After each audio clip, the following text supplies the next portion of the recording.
Statement, and I now give the floor to the representative of Sierra Leone.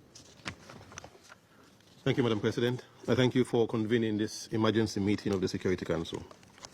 At the outset, Sierra Leone unequivocally deplores the unlawful use of force in contravention of the Charter of the United Nations. We deeply regret the seeming reversion to a period when a state can unilaterally resort to the use of force against another state in clear breach of the Charter and international law without consequence. For small states, this is deeply troubling, a deeply troubling trend which poses grave risk to international peace and security and must be firmly rejected.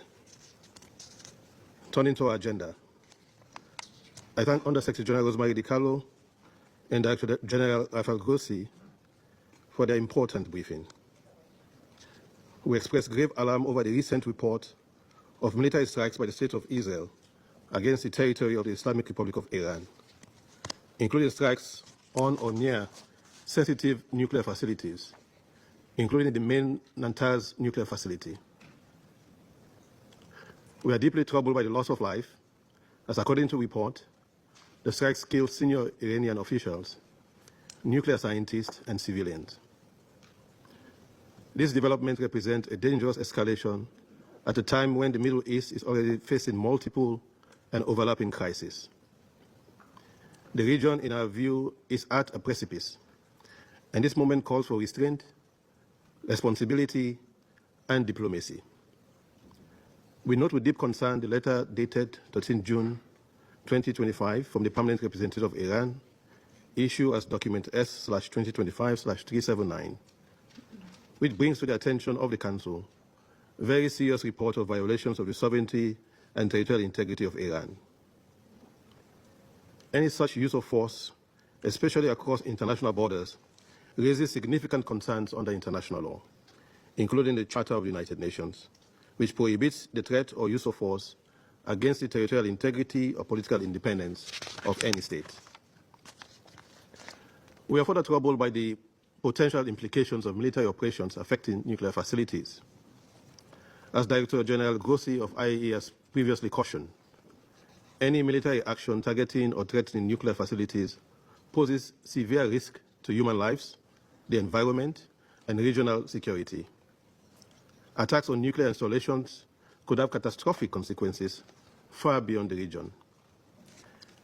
Sierra Leone fully aligns with the call by the UN Secretary General for de-escalation, dialogue, and the exercise of maximum restraint.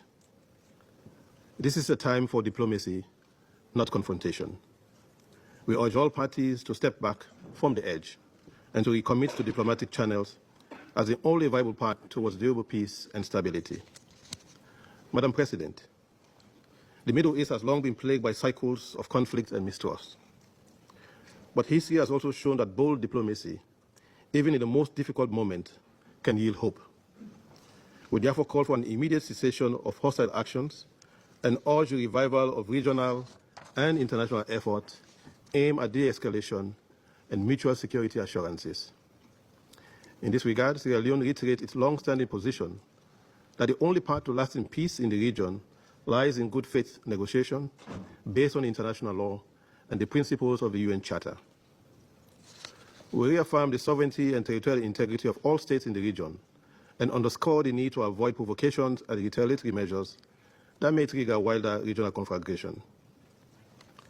We also express our support for the important work of the IAEA in monitoring nuclear programs and ensuring peaceful use of nuclear energy.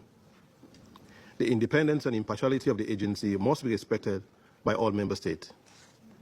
In this critical time, full cooperation with the IAEA is essential to prevent further erosion of trust and to safeguard against nuclear proliferation. The international community cannot afford to allow further escalation. The cost in human life, environmental degradation, economic disruption, and regional instability will be incalculable. This is a moment of truth for this Council to assert its collective responsibility in upholding peace and security.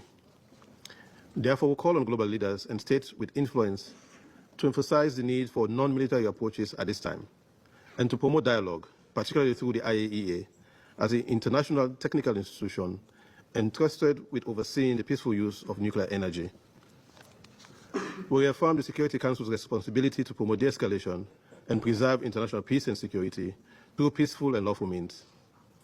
We call on all members of the Council to work constructively towards a consensus response that reaffirms our shared commitment to the principles of the UN Charter, especially the peaceful resolution of dispute.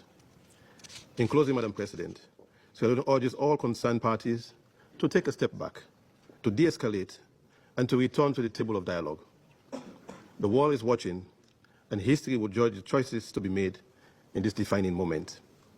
Finally, on the broader question of peace in the Middle East, Sierra Leone expresses its regret over the announcement of the postponement of the planned high-level conference on Palestine and the two-state solution as a result of the recent strikes. We hope that the conference will be reconvened at the earliest opportunity and as a crucial step towards advancing a just and lasting peace. I thank you. I thank the representative of Sierra Leone for his statement, and I give the floor now to the representative of China.